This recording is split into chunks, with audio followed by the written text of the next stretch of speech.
뇌과학적으로 보면요, 초등 이전은 전전두엽이 막 성장하는 시기예요. 사교육이 너무 과하게 들어오면요, 아이가 스스로 선택하는 회로가 약해지겠죠. 그러니까 아이는 시키는 대로만 반응하는 뇌 패턴이 굳어진다는 거죠. 이건 조기 사교육이 아니고요, 조기 사육이에요.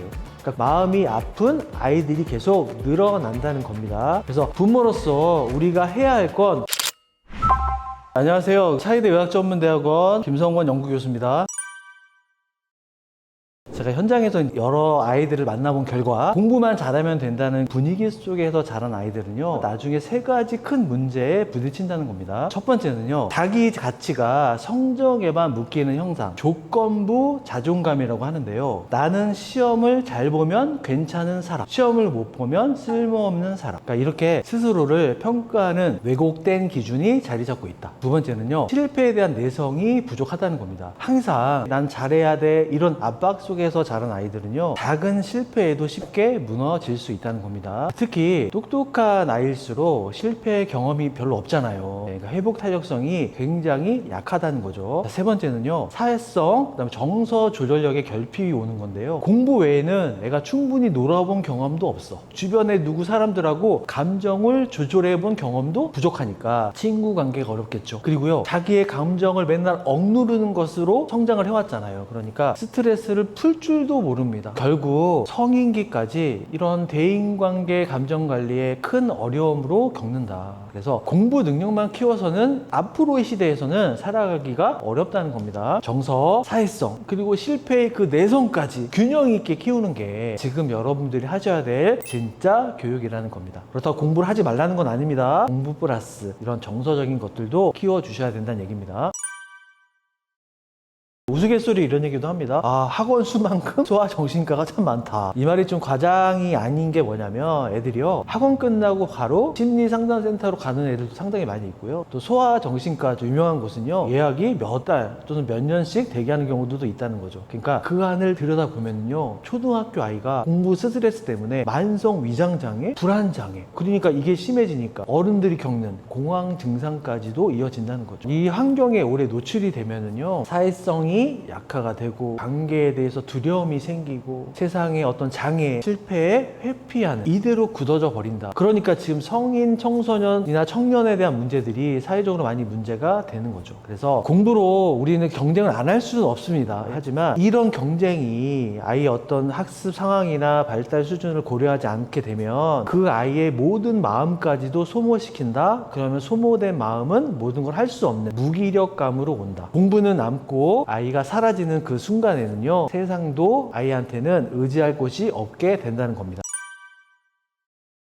아니, 그 좋은 학교를 갔는데 왜 자퇴를 하나요? 라고 얘기하시는데요, 2021년 기준에요, 서울대에서만 약 150명, 상위권대학 자퇴생이요, 매년 2,000명이 넘고요, 이 숫자가 2019년 이후에 계속 비슷한 수준을 유지한다는 겁니다. 그러니까 물론 그중 일부는요, 계획적인 자퇴도 분명히 존재하는 것은 사실입니다. 근데 현장에서 좀 더 깊게 내용을 보면은요, 이 학교에 점수 맞춰 왔는데 내가 과연 이 학교에서 뭘 배울 수 있는 거지? 한 번에 정체성의 혼란이 온다는 겁니다. 자, 두 번째는 자기가 선택해서 온 아이도 있겠지만 그렇지 않은 아이들도 있겠죠. 그러니까 아이들이 내적 동기가 결핍이 되니까 이 공부가 맞아? 멘탈에 혼란이 온다는 겁니다. 이런 복합적인 요소 때문에 아이들이 학교를 포기하는 상황이 온다는 거죠. 그래서 어릴 때부터 영재교육, 기저귀 차고 5세고시, 7세고시를 하는 과도한 사교육, 성적 위주의 환경에 몰입하고 그거를 잘 이겨낸 아이들만 성공했다고 하는 잘못된 성공 공식, 이런 자기 결정이 없이 사교육에 의존하는 아이들, 작은 실패에도 애들이 금방 무너지는 이런 내성이 약화되는 거겠죠. 결국 전 이렇게 말씀드리고 싶어요. 아무리 좋은 학교에 있어도요, 이게 내가 선택한 길이라고 확신이 없어요. 그러면 아이들이 의미를 잃고 금방 탈진하고, 그래서 결국 학교를 떠난다는 겁니다. 그래서 저는 명문대 가는 거 너무 좋죠. 하지만 명문대 목표가 자녀 교육의 끝이라고 생각하시면 안 된다는 거예요. 아이가 스스로 방향을 찾고요, 내 진로에 대해서 내적 동기를 좀 갖게 해주시고, 단순히 성적을 쫓는 게 아니라 너는 왜 이걸 배우니? 이걸요, 아이가 스스로 발견할 수 있도록 돕는 것입니다. 그래서 명문대는 목표가 아니라 인생을 살아가는 하나의 과정이다. 그 간판이 어마어마한 것이라도 그 순간 깊은 거지 지속적이지 못하다. 이런 말씀을 드리고 싶습니다.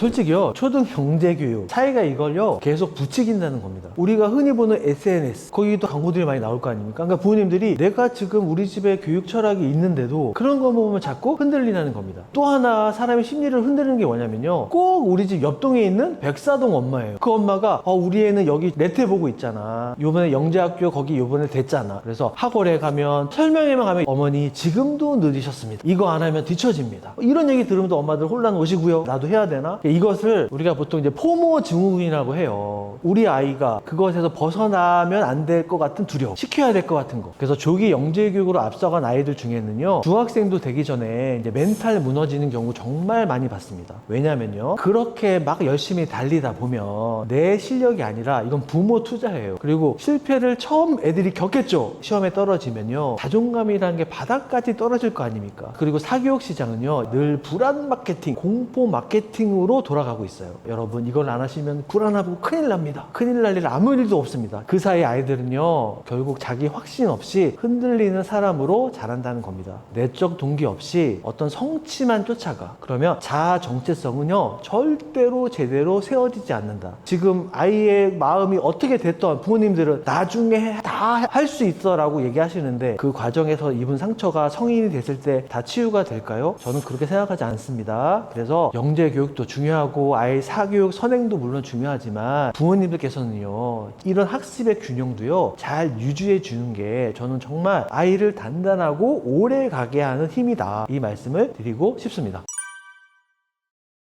제가 현장에서 이걸 좀 지켜보면요, 너무 일찍 과하게 시키면 결국 아이들은요, 진짜 나는 뭐지? 이게 사라지는 걸 정말 많이 봤습니다. 조기 사육이 무서운 게 뭐냐면요, 그게 단순히 성적만 건드리는 게 아니에요. 그러니까 아이가 지금 어떤 자아를 만들고 사람의 관계도 좀 안정적으로 만들어야 되는데 이게 형성이 안 돼요. 그리고 성격 구조가 이상하게 바뀝니다. 뇌과학적으로 보면요, 초등 이전은 전전두엽이 막 성장하는 시기예요. 이게 뭐냐면요, 자기 조절, 감정 관리, 어떤 선택을 할 때 어떤 기준, 이걸 만들어주는 게 전전두엽, 뇌 사령탑이라고 하는데요, 사교육이 너무 과하게 들어오면요, 아이가 스스로 선택하는 회로가 약해지겠죠. 그러니까 아이는, 뇌는요, 시키는 대로만 반응하는 뇌 패턴이 굳어진다는 거죠. 그래서 저는요, 강력하게 이런 말 드려요. 이건 조기 사교육이 아니고요, 조기 사육이에요. 그러니까 남보다 조금 앞서게 하려다가요, 정작 나는 뭐지? 라고 하는 게 어느 순간 찾아온다는 겁니다. 그럼 아이가요, 내가 나를 지금 인정하지 않는데 어떻게 얘가 앞으로 자기 인생을 살아갈 수 있을까요? 그래서 변형계가 자라는 이 시기에 그냥 사교육부터 쭉 밀어 넣으면요, 평생 어떤 성과에 매달리는, 어떤 기준에만 흔들리는 아이가 될 수 있다는 겁니다. 현장에서 보면 부모님들 정말 열심히 하세요. 그러니까 우리나라는 이런 것 같아요. 교육 정보가 많은 엄마 이꼴 좋은 엄마, 아이를 좋은 대학에 보낸 엄마, 성공시킨 엄마, 이런 공식이 잘못되게 형성이 되어 있다는 거죠. 그래서 제가 정말 선을 넘었다고 느끼는 순간이 좀 있는데, 이 아이 초등 1학년이에요 근데 얘 스케줄을 보면 어마어마합니다. 주중엔 학원 4개, 주말엔요 논술, 캠프, 수학, 심화. 그러니까 이 자체가 저는 문제라고 얘기하는 게 아닙니다. 그 부모님의 태도라는 거예요. 제가 상담을 하면서 아이한테 물어봤어요. 야, 요즘 뭐가 제일 좋아? 그랬더니 아이가 이렇게 말해요. 차 안에서요, 학원 이동할 때 잠깐 창밖 보는 시간이에요. 너무 놀랍지 않으세요? 그러니까 왜 그러냐면요, 부모가 늘 옆에서 시간 관리를 해줍니다. 문제 틀리면요 바로 피드백을 합니다. 그러니까 심지어요, 차 안에서 아이들이요 학습지를 풀고 있어요. 그러니까 아이는 쉬는 시간 공간도 자기가 결정한 게 아무것도 없다는 겁니다. 그래서 이러한 과도한 개입은요, 전전두엽 발달을 방해한다는 겁니다. 그래서 결과적으로 자기 조절 능력을 약화시키고요, 스트레스 회로가 과부하가 걸린다는 겁니다. 그러니까 아무것도 하는 게 귀찮은 거죠. 그래서 저는 학원 몇 개 보내는 게 문제가 아니다. 그 과정에서요, 아이의 선택권은 있는지, 스스로 결정해보는 기회를 주셨는지, 전 이걸 먼저 돌아보셔야 한다고 말씀드리고 싶어요. 공부는요, 아이 마음과 뇌가 건강할 때, 그때 공부가 제대로 될 수 있다는 겁니다. 그래서 학원 개수가 아니라 부모의 개입 방식이 선을 넘는 순간 아이 마음도요, 선을 넘어가고 같이 무너진다는 겁니다. 부모님들이 저한테 이렇게 많이 물어요. 교수님, 그래서 지금 애한테 뭘 해줘야 되죠? 근데 뇌과학적으로 보면요, 뇌는 영역마다 발달 속도가 다 달라요. 생존 본능 뇌는요, 영유아기에 급속 성장을 합니다. 감정 담당 편도체, 유아기 때부터 매우 민감해요. 부모님의 말과 이런 거에 아이가 기억하는 게 아니라 말의 온도, 부모님의 눈빛에 아이들이 더 민감하게 반응한다. 그래서 학습 기억을 담당하는 해마는요, 보통 6세에서 7세부터 본격적으로 자라기 시작하는 거고요. 사고와 판단, 조절을 담당하는 전전두엽은요, 초등 저학년 이후 서서히 성장해서요, 많게는 25살까지도 자라요. 그래서 권장하는 환경이 좀 있긴 하죠. 영유아기에 보통 6세까지는 실패해도 괜찮은 분위기를 만들어주는 거, 그리고 아이가 좋아하고 원하는 게 있을 때 통제하지 않는 환경을 만들어주는 거, 그리고 초등 저학년 7세부터 9세 정도까지는 아이가 어떤 걸 도전하고 실패해도 뭐라고 하지 않는 그런 환경을 만들어주고 스스로 선택할 기회를 주는 겁니다. 그리고 고학년, 이제 청소년기, 사춘기 이때부터는요, 아이가 내 삶을 내가 좀 선택하고 싶어 하는 게 많이 있어요. 그리고 선택하는 것을 주셔야 된다. 그래서 결국 부모가 봐야 하는 건요, 교과서적인 기준이 아니라 내 아이가 지금 어떤 모습인지 그런 것을 읽는 눈이에요. 그래서 아이가요, 요즘 뭘 가장 좋아하는지를 보시고요, 우리 아이가 유치원이든 학교에서 어떤 거에 실패를 했습니다. 그때 어떤 반응을 보인지를 한번 보세요. 그래서 이 세 가지만 제대로 봐도요, 우리 아이 뇌가 지금 어디쯤 와 있는지 알 수가 있다. 어떤 환경이 필요한지 충분히 알 수가 있다는 겁니다.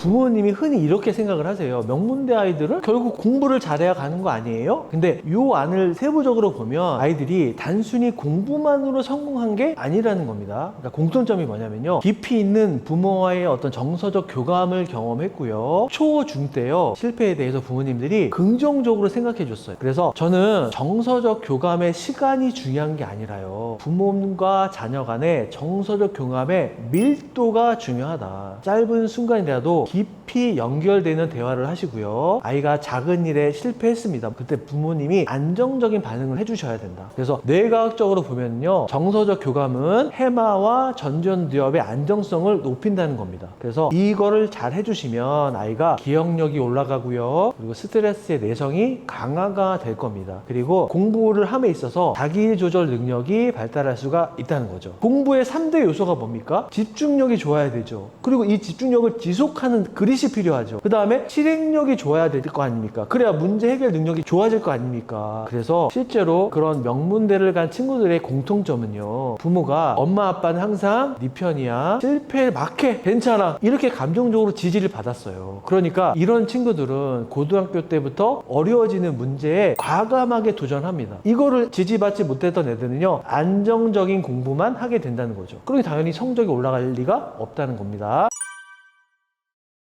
사교육도 좋고 학원 뺑뺑이도 좋습니다. 근데요, 부모님들 뭘 하셨으면 좀 열심히 좀 하십시오. 학원 성적이 조금 안 나온다고 학원을 뭐 바로 바꾸시고 이러지 마시고 제발 뭐든 열심히 좀 해보셔라. 근데 제가 이제 딱 한 가지만 좀 말씀을 더 해볼게요. 회복 탄력성 없는 공부는요, 한 방에 무너진다. 그러니까 현장에서 보면 늘 1등 하다가 실패 한 번 못 견디고 멘탈 깨져서 주저앉는 경우 제가 상당히 많이 봤습니다. 반면에요, 초등, 중학교, 뭐 고1까지 계속 떨어지고 실수도 하고 뭐 내신도 좀 망쳐보고, 근데요, 다 이런 걸 어떻게 회복하냐에 따라서 이 아이가요, 결국은 끝까지 가더라는 겁니다. 실패는요, 열심히 하다 보면 원래 옵니다. 부모가 그걸 못 견디니까 실패를 막느라 애를 더 약하게 만든다는 거예요. 그러니까 시험 망쳤다고 바로 학원 늘리시고, 실수했다고 바로 막 개입하시고, 불안하다고 공부 더 시키시고, 그게 애를 망치는 공식이 된다는 거예요. 그래서 부모가 할 일은요, 매우 심플합니다. 실패해도 그냥 있어 주세요. 멘탈 아이가 흔들릴 때 개입하지 마시고, 이렇게 실패하고 계속 경쟁해야 되고 네 마음이 다칠 거야, 많이 힘들 거야, 그때마다 우리 다시 일어나면 돼, 이게 인생이야, 이런 것도 보여주시고요. 여러분, 우리 사는 거나 입시나 결국은 멘탈 게임이죠. 그러면 여기에 이기는 친구들은 공부 어차피 다 잘합니다. 우리 아이들한테 넘어질 권리를 주세요. 그거 어렵지 않잖아요. 아이를 지키는 가장 현실적인 방법입니다.